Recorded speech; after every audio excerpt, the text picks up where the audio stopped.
السلام عليكم، كدايرين بخير؟ لاباس عليكم؟ نتمنى ان شاء الله تكونوا في احسن الاحوال، في صحه جيده باذن الله. ان شاء الله اليوم نشارك معكم بتيفور اللي تجي رطبه معلكه ما تشبعوش منها. نتمنى ان شاء الله تعتمدوها في المناسبات ديالكم.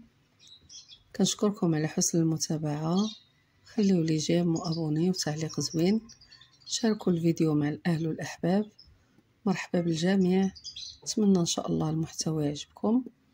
ونبداو على بركه الله ونقولوا بسم الله. عندي نص كيلو ديال اللوز اللي مسحته من الغبره اللي تتكون فيه.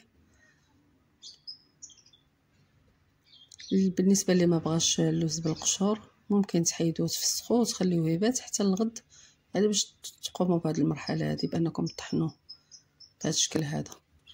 بالنسبه ليا يعجبني بهكا بالقشور ديالو، اللوز تيجي لذيذ اكثر. المهم سنطحنو بهذا الشكل هذا على شكل هاشي، ما تنطحنش على باش نحصل على بودر. ضروري من هاد الطحنه هذه باش نحتفظوا باللوز اللي غادي نزينوا به التيفور ديالنا.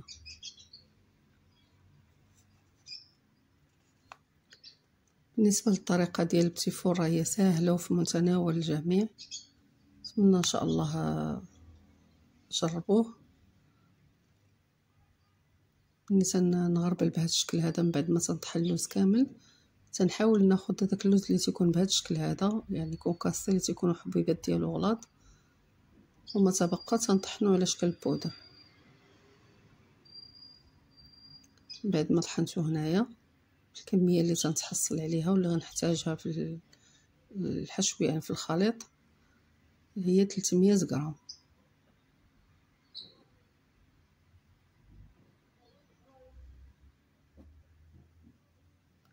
هنا عندي 200 غرام ديال اللوز كونكاسي مزيان، وعندي 300 غرام ديال اللوز بودر. هنا عندي 100 غرام ديال دقيق الابيض، دقيق الفورس، وعندي 100 غرام ديال السكر كلاصي. بالنسبه هنايا السكر كلاصي انا نسيت ما غربلتوش، ضروري ما تغربلوه. وعندي 300 غرام ديال البودر اللي حصلنا عليها ديال اللوز. ضروري نغربلو الدقيق مع اللوز، هو اللي تيخلي التيفور ديالنا واقف. كنغربلوه في غربال او صفايه باش كيتلبس لينا بالفورس، يعني ضروري من هذه المرحله.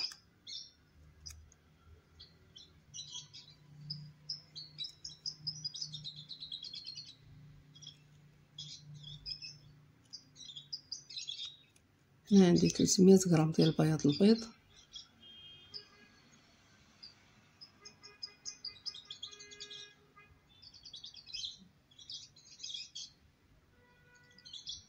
عندي ساشي ديال الفاني،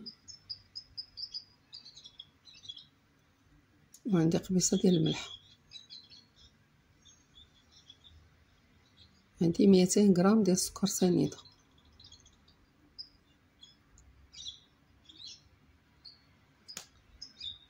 نطلع بالفوي ديريكت طروازيام فيتاس حتى كيطلع لينا بياض البيض. ما تخافوش من هاد الطريقه اللي درت، يعني السكر مع البيض.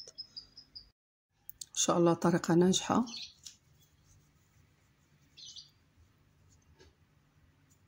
وما نخليوش بياض البيض يطلع بزاف، يعني حتى كيبدا يولي طرف، بس ضروري القوام ديالو يكون كيف غتشوفوا معايا ان شاء الله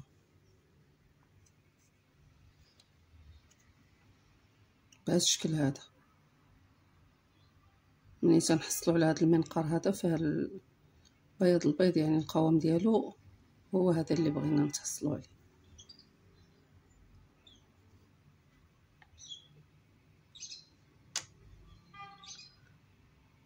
هنايا تنضيفوا البودر اللي حصلنا عليه، تنخلطو بشويه باش كيبقى البتيفور ديالنا طالع.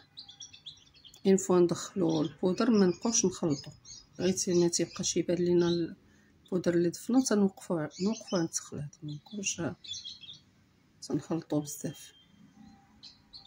كنستمروا بهذه الطريقه هذه، كنضيفوا البودر كميه قليله حتى كنكملوا وصافي كنتوقفوا على التخليط.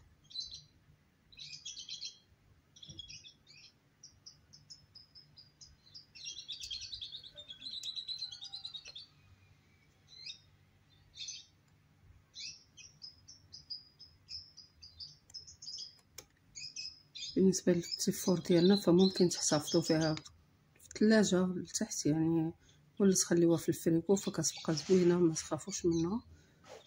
ما حتى تتبقى في الثلاجه حتى تترطب وتتعلق وتتجي لذيذه.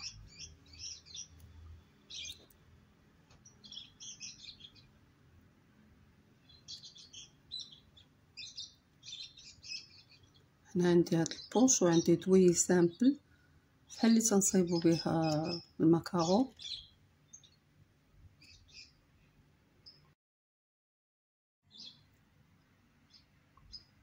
كيف كيتخلط الدريسه كله، ما يبقاش كيتسنى باش ما يطيحش، كيترخى الخليط كيف ما درتوه تيبقى. ضروري من هاد الخطوه هذه باش كتنجح لكم التيفور ديالكم ان شاء الله. في اللاطه ماشي مشكل الا بقات كيف ما غادي تشوفوا معايا. كنديروا ليها اللوز كونكاسي من الفوق ونخليوها كنطيبوا اللاطه بلاطه هكاك، واخا كيتسنى التيفور ديالنا فكيبقى في القوام ديالو.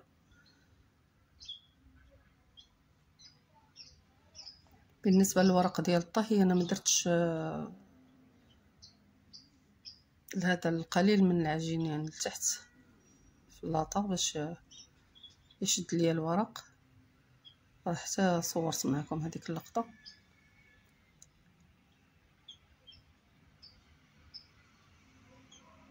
هنا كنلبس التيفور ديالنا كامل باللوز كونكاسي.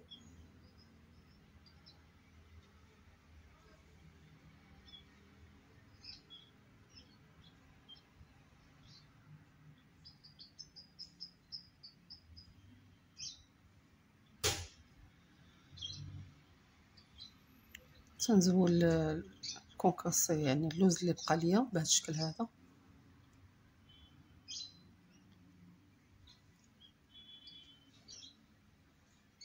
تخافوش من هذه الطريقه لان كتكون شاده في البابي.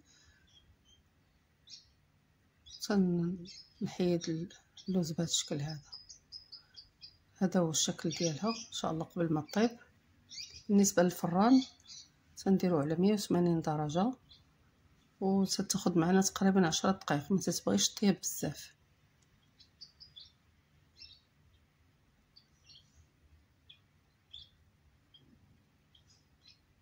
كتجي رطبه ومعلكه كيف كتشوفوا معايا.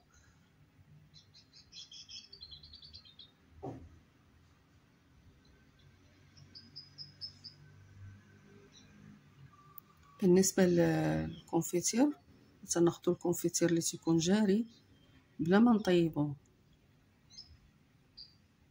تنديروه كيف ما خديناه تنديروه هكا بهذا الشكل هذا. تيخلي لنا التيفور ديالنا رطب وتيجي معلق.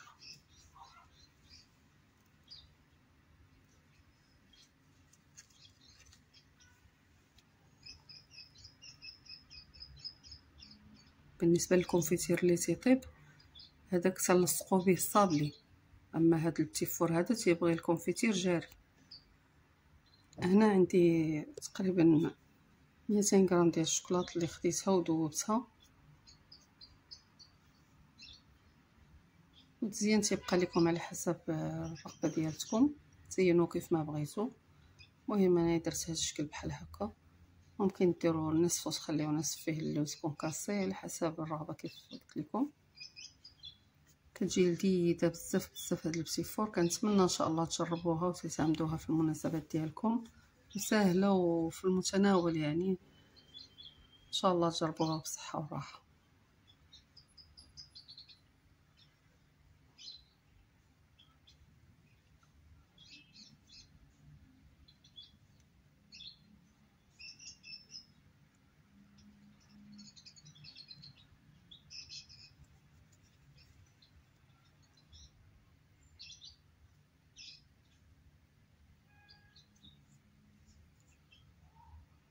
هذا هو الشكل النهائي ديالنا من بعد ما زيناه بالشوكولا.